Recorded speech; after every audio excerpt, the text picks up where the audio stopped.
Hello students good morning. वर्तमान आमे political science गोटे इंपोर्टेंट लॉन्ग क्वेश्चन जहाँकि भारत और चीन संपर्क यहाँ देखा। एथिरे आमे तीनोटी पार्ट रे यहाँ लिखा। Fast intro then presentation then conclusion part. Introduction रे यहाँ को तुम टीवीडब्ल्यू टेस्ट पेपर रू नहीं पिला माने क्लीयरली कहीदे। एथिरे इंट्रोडक्शन अधिक टे दि जाइए एतिकी लिखबनी टिके कम लिखिदेले चलो एवं ताकू प्रेजेंटेशन पार्टे आमे अधिक लिखिले हेबो। फास्ट कहुच्छी प्रथमे तुम कौन इंट्रो लिख चीन कौन भारत कौन। चीन हूँ भारत एक पड़ोसी राष्ट्र। इतिहास को समीक्षा कले जना पड़े जे भारत और चीन संपर्क बहु प्राचीन। विगत चीन देश सह भारतर 2000 वर्ष है संपर्क रही आसी। हेले 1950 ठारू ओके 1950 मसीहा पर ठारू उभय देश मध्य नूतन संपर्क मूलदुआ पड़ी थिला। ये जो चीन और भारत संपर्क चीन और भारत संपर्क को कौन कहुच्छी सीनो भारतीय संपर्क और इंडो चीन संपर्क मध्य कहुए। यही संपर्क को अन्य भाषा चीन लोक साधारणतंत्र और भारत साधारणतंत्र मध्य द्विपाक्षिक संपर्क मध्य कहुए। यही आंसर जो दिखाई गोटे कोटेसन जदि भारत केबे तार वैदेशिक नीति रे संपूर्ण भाव विफल होइछि ताहा होछि चीन सह। ओके यहाँ को तुम कनक्लूडिंग पार्ट रे भी लिखिपार इंट्रोरे भी लिखिपार। मु कहबी ताको कनक्लूडिंग रे तुम कनक्लूड करिवो। ओके देन वर्तमान विश्व रे उभय चीन और भारत कौन दुईटी जनबहुल राष्ट्र अटे एवं आर्थिक दृष्टिकोण द्रुत गति रे से माने आग को बढ़ुचंती। एणु एशिया महादेश रे ए दुईटी पड़ोसी राष्ट्र मध्य कूटनैतिक और आर्थिक संपर्क समग्र विश्व पाई गुरुत्वपूर्ण। तापर तुम तार सब लिख कि भाव में संपर्क स्थापन होती। तुम पंचशील नीति को लिख। ओके 1954 मसीह पंचशील नीति रे स्वाक्षर एवं बांदुंग सम्मिलनी उभय राष्ट्र मध्य संपर्कर सेतु को सुदृढ़ करथिला। कोरिया युद्ध ओके कोरिया युद्ध समय मिलित जातिसंघ बाहिनी को 38 समांतराल रेखा को अतिक्रम कला बेल को भारत युक्तराष्ट्र अमेरिका सेटाके अटकाई रखिथिला। कौन से चीन सहित किभली भाव में तार संपर्क भल चलता। हेले 1962 मसीहा परठारु चीन भारत उपरे आक्रमण करी सबकिछि ओलट पालट करदेला। 1962 परठारु तांको मध्यरे तिक्तता बढ़ी चलला। देन तिब्बत को लेकिन तांकर संपर्क कौन थिला। तिब्बत को नहीं भारत और चीन संपर्क 1962 मसीह भारत आक्रमण करिबा कोलंबो प्रस्ताव 1962 पर तांकर संपर्क कौन रहिला। भारत और चीन संधि केबे हैला या को सब लिखिबा। देन तिब्बत को नहीं भारत और चीन संपर्क कौन रहिथिला।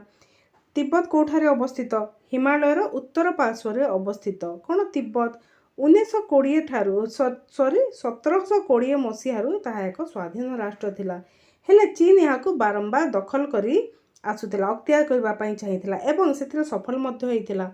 1911 रे चीन तिब्बत को कौन अख्तियार कला किंतु 1912 रे पुणी तिब्बत एक स्वतंत्र स्वाधीन राष्ट्र हैला एवं सिमला सम्मेलन रे अंशग्रहण कला केबे 1914 रे एवं से सिमला सम्मेलन रे चीन और भारतर सीमा उपरे मैकमोहन रेखा टणा गला।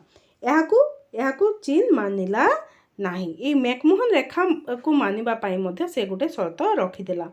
ताकू देखिबा 1950 से चीन कौन कला। 1950 से चीन सामरिक बाहिनी तिब्बत रे प्रवेश कले एवं सेठारे समान कम्युनिस्ट सरकार प्रतिष्ठा कले। ओके यही जो कम्युनिस्ट सरकार प्रतिष्ठा कले दलाई लामा मिलित जातिसंघ रे यार विरुद्ध रे अभियोग कले। हेले मध्य 1951 एवं 1954 रे चीन और भारत मध्य तिब्बत संबंधी राजीनामा स्वाक्षरित होइथिला।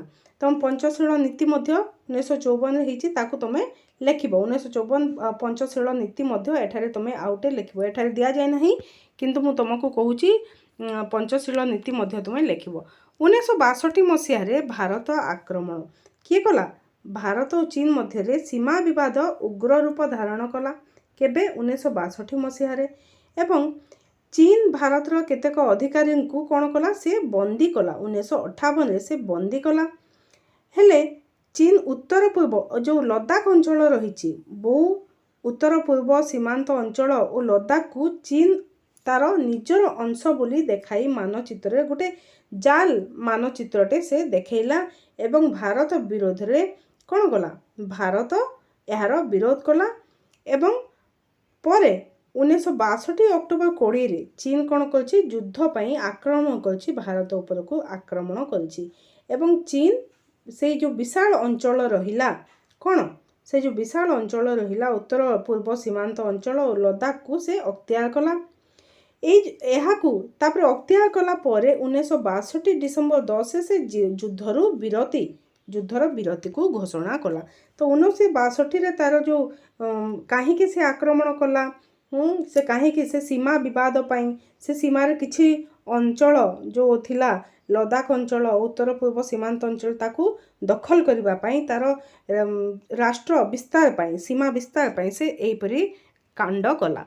देन कोलंबो प्रस्ताव कौन कोलंबो प्रस्ताव रे श्रीलंकार कोलंबो ठारे गोटे प्रस्ताव नियागला सेटा कौन श्रीलंका प्रधानमंत्री सीसी मारो बंदर नायक 6टी आफ्रो एशिया देश को नहीं गोटे सम्मिलनी कोलंबो ठारे अनुष्ठित करथिले ताहा केबे हितला 1962 डिसेम्बर 10 रे एक प्रस्ताव से प्रस्ताव गृहीत हैला हेले चीन ताकू प्रत्याख्यान करथिला चीन मानिला नहीं भारत ताकू मानिथिला 1962 ठारू तार संपर्क कौन कौन रहिला किपरि भाबरे तार संपर्क रहिला भलो थिला हेले 1971 मसीह भारत पाकिस्तान युद्ध होला परे चीन भारत को कौन कला आक्रमणकारी राष्ट्र भावे अभिहित कला बारंबार बारंबार बारंबार चीन भारत को विरोध करी आसुची ठीक। देन जो बांग्लादेश पाकिस्तान भिन्न हुई गोटे बांग्लादेश पाकिस्तान पूर्व पाकिस्तान बांग्लादेश नाम रे नामित हला यहाँ को भारत स्वीकृत कला हेले विरोध किए कला चीन ताकू जातिसंघ रे तार सदस्यता उपरे विरोध कला एवं भारत को अपमान कला ओके। देन 1974 1974 रे भारत जो परमाणु बोमा परीक्षण कला एथिरे चीन ताकू कौन खुशी है ना रागी था क्षुब्ध होता ओके। तो जो कूटनीतिक संपर्क है राष्ट्रदूत पुणी विनिमय है ओके 1976 मसीहा एप्रिल मासरे भारत और चीन मध्य कूटनीतिक संपर्क स्थापित होता ओके।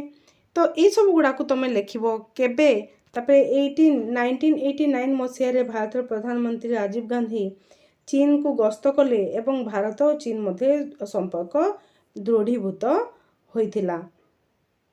मैकमोहन लाइन को जो चीन मैकमोहन रेखा को मानिबो कहीं से मानिबो ताको तो प्रथमे मना कला तापरे कहीं मानिबा पई से हाँ कला 1986 मसीह रे सोवियत रूस शासक गोबाचोव नवा दिल्ली आसी भारत और चीन समस्या रे द्विपाक्षिक आलोचना माध्यम रे समाधान प्रस्ताव देले आ से कौन कहले चीन प्रस्ताव देला जे जदि भारत अक्षय चीन उपरू तार अधिकार प्रत्याहार करने चीन मैकमोहन रेखा को मानिबो ओके से गोटे शर्त रखिला तापरे जे से चीन और भारत सीमार जो मैकमोहन रेखा अछि ताको से मानिबो नचेत से ताको मानिबो नाही ओके।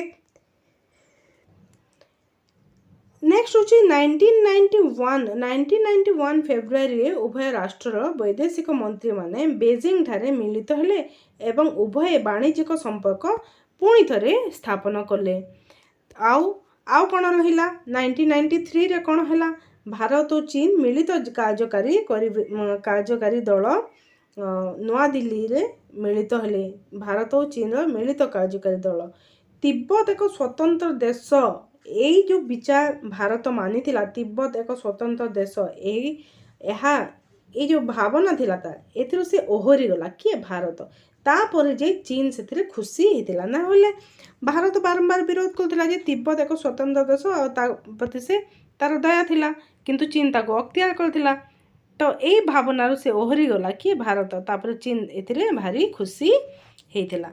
देन चीन और भारत और चीन रो संधि केबे कौन होइथिला 1993 रे होइथिला 1993 किए प्रधानमंत्री थिले से समय नरसिंह राव शांति और निरवता रक्षा पाई राजीनामा स्वाक्षरित हैला। देन 1995 रे कौन हैला भारत रे विज्ञान महाकाश विज्ञान और वैषयिक ज्ञान कौशल सम्मिलित एक କ୍ଷତ୍ରିୟ ଭାରତରେ ପ୍ରତିଷ୍ଠା ଯେଉଁ କରିବାର ଉଦ୍ୟମ ଥିଲା ଏହାକୁ ଚୀନ ବିରୋଧ କରିଥିଲା। ଓକେ, ଦେନ୍ 1996 ମାର୍ଚ୍ଚ 5ରେ ଚୀନ ପ୍ରଧାନମନ୍ତ୍ରୀ ଲିପେଙ୍ଗ ଭାରତ ସହ ସୁସମ୍ପର୍କ ସ୍ଥାପନ ପାଇଁ ଘୋଷଣା କଲେ ଏବଂ ସେ ଭାରତ ଗସ୍ତରେ ନଭେମ୍ବରରେ ଆସିଲେ। ଏବଂ ସେଇ ଯେଉଁ ଆସିଲେ ସେଥିରେ କ'ଣ ଆଭିମୁଖ୍ୟ କ'ଣ ହେଲା, କ'ଣ କଥା ଲାଗିଲେ ସେମାନେ 1998 ମେ 18 ତାରିଖରେ ପୋଖରାନରେ ଆଣବିକ ପରୀକ୍ଷାରେ ଚୀନ ତାର ଆଭିମୁଖ୍ୟ ପରିବର୍ତ୍ତନ କଲା। ଏହା ପରଠୁ ଏତିକି ହେଲା। ତାପରେ ତମେ କନକ୍ଲୁଡ଼ିଂ ପାର୍ଟ ଲେଖିବ। ବିଶ୍ୱ ରାଜନୀତିରେ ଭାରତକୁ ଏକ ଘରିକିଆ କରିବା, ଭାରତକୁ ଲକ୍ଷ୍ୟ କରି କ୍ଷେପଣାସ୍ତ୍ର ଘାଟି ପ୍ରତିଷ୍ଠା କରିବା, ପାକିସ୍ତାନ ଓ ଚୀନ ସହ ଭାରତର ସୀମା ବିବାଦ ସୃଷ୍ଟି କରିବା, ସୀମାରେ ସୈନ୍ୟ ବୃଦ୍ଧି କରିବା ଇତ୍ୟାଦି କ୍ଷେତ୍ରରେ ଚୀନ କୌଣସି ସୁଯୋଗ ହାତଛଡ଼ା କରୁନାହିଁ। ବର୍ତ୍ତମାନ ସମୟରେ ଭାରତ ସହ ଚୀନର ସମ୍ପର୍କ ଆଦୌ ସୌହାର୍ଦ୍ଦ୍ୟପୂର୍ଣ୍ଣ ନୁହେଁ। ଏହା ସତ୍ତ୍ୱେ ଭାରତୀୟ ବଜାରରେ ଚୀନ ନିର୍ମିତ ସାମଗ୍ରୀର ଚାହିଦା କ୍ରମଶଃ ବୃଦ୍ଧି ପାଉଛି। ଓକେ, ଆଉ କ'ଣ ଲେଖିବ? ଏସବୁ ଗୁଡ଼ାକ ତ ଲେଖିବ। ତାପରେ ତୁମେ ପଞ୍ଚଶୀଳ, ଓକେ, ପଞ୍ଚଶୀଳ ନୀତିକୁ ତୁମେ ତିବ୍ବତ ଯେଉଁ ସମ୍ପର୍କ ରହିଛି ଭାରତ ଓ ତିବ୍ବତକୁ ନେଇ ଭାରତ ଓ ଚୀନର ସମ୍ପର୍କ, ତାପରେ ତୁମେ ପଞ୍ଚଶୀଳ ନୀତିକୁ ଇନକ୍ଲୁଡ଼ କରିବ ଏବଂ ଲେଖିବ।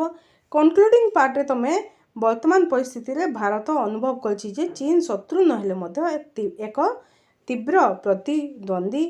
ଅରୁଣାଚଳ ପ୍ରଦେଶରେ ଚୀନ ସେନାଙ୍କ ଅନୁପ୍ରବେଶ ଭାରତ ପାଇଁ ମୁଣ୍ଡ ବ୍ୟଥାର କାରଣ ହୋଇଛି। ଓକେ, ଏସବୁ ଏହିପରି ଭାବରେ ତୁମେ ତାକୁ କନକ୍ଲୁଡ଼ କରିବ। ଟିକେ ତୁମ ନିଜ ହିସାବରେ ତୁମେ ଭଲ ଭାବରେ, ନିଜେ ତ ଜାଣୁଛ ଭାରତ ଓ ଚୀନର ସମ୍ପର୍କ କିଭଳି ରହିଛି, ଭଲ ଭାବରେ ନିଜ ଭାଷାରେ ତୁମେ ଲେଖିପାରିବ। ଭାବୁଛି ଭଲ ଭାବରେ ବୁଝିପାରିଥିବ ପିଲାମାନେ। ଠିକ୍ ଅଛି, ଯଦି ଭଲ ଭାବରେ ବୁଝିଛ ତାହେଲେ ଲାଇକ୍ ଟିକେ କରିଦେବ। ଏବଂ ତୁମେ ଜାଣିଛ ଆମେ ଏଜୁକେସନ୍, ଇକୋନୋମିକ୍ସ ଏବଂ ଅପସନାଲ୍ ଓଡ଼ିଆ ପାଇଁ ଭଲ ଭାବରେ ପ୍ରସ୍ତୁତ ହୋଇସାରିଛେ। ତାକୁ ମୁଁ ତୁମ ପରୀକ୍ଷା ପାଇଁ ଘଡ଼ିସନ୍ଧି ମୁହୂର୍ତ୍ତରେ ଯେପରି ଆମେ ପ୍ରସ୍ତୁତ ହେବା, ସବୁ ପ୍ରକାର ଆମେ ଷ୍ଟ୍ରାଟେଜି ନେବା ଏବଂ ଏକ୍ଜାମ୍ରେ 100% ତାର ସବୁ ସିଲାବସ୍ କଭର୍ କରିକି ରିଭିଜନ୍ କରିକି ସବୁ ସାରିବା। ଓକେ, ସେଥିପାଇଁ ତୁମେ ଚ୍ୟାନେଲଟିକୁ ସବସ୍କ୍ରାଇବ୍ କରିନିଅ ଏବଂ ବେଲ୍ ଆଇକନ୍ଟିକୁ ପ୍ରେସ୍ କରିବା ପାଇଁ ଭୁଲିବନି। ଠିକ୍ ଅଛି, ବର୍ତ୍ତମାନ ପାଇଁ ରହିଲି। ଧନ୍ୟବାଦ। ଜୟ ମାତା ଦି।